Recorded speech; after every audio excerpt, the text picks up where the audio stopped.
What's up, El Segundo? Gertrude and I are back for the 22nd annual Main Street El Segundo Car Show. A great place to learn about some cool cars and trucks and meet the people who care for them. Everybody's already parked and ready for their close-ups, so let's hit the road. Being a car guy, I love seeing all the different kind of cars. We have new cars, old cars, muscle cars, custom, original. We're up right around 400 cars this year. So, and the crowds look great, a bunch of families and everybody out here having a good time. Me and my daddy, we came here to have some fun and to see all the cars, and my uncle's here too. This whole event is actually organized completely by volunteers. The proceeds go to the El Segundo Police Officers Association and the El Segundo Chamber and goes directly back into the community. But I can't thank everybody enough. It's just been an amazing day. This is probably my fifth or sixth time, one of my favorite shows locally here in the South Bay. It's an awesome show and a good time. It's a real family thing. You're seeing people with the kids and the dogs, and it's just a very nice show. Everybody's looking at the cars and they're appreciating all of them. It's very nice. I particularly like stock cars. There's a lot of beautiful Cadillacs here today. There's a perfect Rolls-Royce down the road a little bit. And there's a few other cars. And there's actually a couple of Studebakers here today, which I was very happy to see. It's my first time here, but it won't be my last. I'm here with Janet, who's got a car in such a beautiful color, and I noticed it right away last week at a different show in Torrance. Can you tell me a little bit about your car, how you decided to get this, what you like about it? Well, a friend of mine belonged to a T-Bird club, and I needed a car. So a friend of hers was selling it, so I bought it so I could belong to her T-Bird club. And that was in 1967, and it was $500. But it didn't look like this, and we took it apart, and it was apart for about 25 years. And then my husband restored it for me and gave me back to my birthday, and that was about 13 years ago. I imagine with the condition that your car is in, you must have gotten awards for this. It's got a few awards. Yeah, quite a few. I'm here with Janet's husband, Tim. Why don't you tell me about your car, how it's different from your wife's? Well, it's a Chevrolet Super Sport. Matter of fact, when I bought this car, I worked for Ford, and they told me not to drive it to work. So this car sat in storage for quite a long time, 35 years. And when I got it out, my dad told me to get the car out of storage, and it only had 17,000 miles on it when I stored it. And if you can see it, it has its original engine, transmission, everything is totally original, including the paint on it. It's called Tahoe Turquoise. It's just a car that I just don't want to get rid of. I've been asked by a lot of people to sell it. Right now it's insured through Grundy Insurance for $225,000. And it's a very original stock car. That's why it's very rare.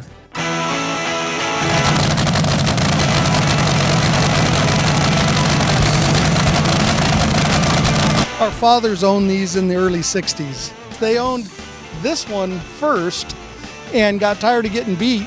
So then they went to this car and hired the Mongoose to drive it. And the Mongoose was the king of the road at that time. This is originally from when it was built in 1964. We just restored it. We were very lucky to find it. And then what we do is we go around to different venues, car shows, drag strips, and we cackle. That means we start them up. And they're just basically for show. I'm surprised you can still hear me. Do you wear earplugs when you're cackling? Yes, we have to.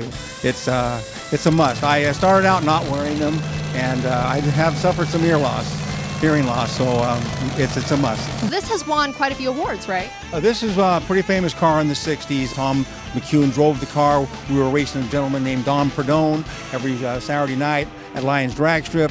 Perdone was winning, we were winning, so there was a rivalry. They called the Perdone the snake. They called what beats the snake a mongoose. So it was every Saturday night the mongoose and snake would race, and that's how they became very famous in the sport and became sponsored by Hot Wheels, and the rest is history. Take them to car shows to really preserve the history of the start of drag racing. We have to remind people what these cars did and who the Mongoose is, and this is where it started from. Now all the drivers are in front of the engines because these were so dangerous. They would blow part of the motor off and then just barbecue the drivers, and so they figured out, let's put the driver in front, and it lessened the danger by half. This looks like it's very popular with the kids today. It sure is. Yeah, it's a 1996 Chevrolet Blazer, and I first got the idea to do a Jurassic World vehicle earlier this year, and I bought this thing for $300. And it was a pile of junk, but after a couple months, I got it straightened out, and it's where it is today. I've always wanted to say this. Welcome to Jurassic Park. So this is a recreation of the gates of Jurassic Park. It's made out of styrofoam, wood, wires. I have another car at home. It's a high-performance Pontiac Firebird. But today, I said, I'm going to do this for the kids. And all these other cars out here, they're great, fantastic. A lot of little kids don't know what they are, but they can really relate to something like this, so I brought this out for the kids today. The first year they had it, it was probably a third this size, I'm guessing. And mostly El Segundo residents, but now you can see it's expanded to at least 3-4 times the size it was, and a lot more people. So it's cool to see cars. It's also fun just to see people you know from the community as well. There's so many great cars, and you can see from what great shape they're in, how much pride the owners have in making these vehicles just fabulous. So look, showroom quality cars that are 60, 70 years old. It's really cool. I'm here with my friend Stan, who's a fellow Studebaker owner, and you're here with one of the newer cars that you've gotten. Go ahead and tell me about your Avani. Well, this particular car is a 1964 Avani R1. The thing that I think is so important about the Avanti is it was one of the few cars that they actually had in the Smithsonian Institute as far as car design. The art, it was actually a feature of art. So the car world has accepted this as one of its finest designs and is still ageless after 55 years. Here with Sandy again this year. Your cars are all rare. This year you brought a different one, which is probably my second favorite of the cars that you have. Tell me about this one. This is a 1932 Packard.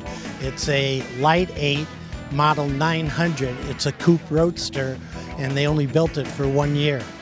So how many do you think there are left in existence? The International Packard Club estimates 53 are left in existence. I don't know how correct they are, but that's the only number I know.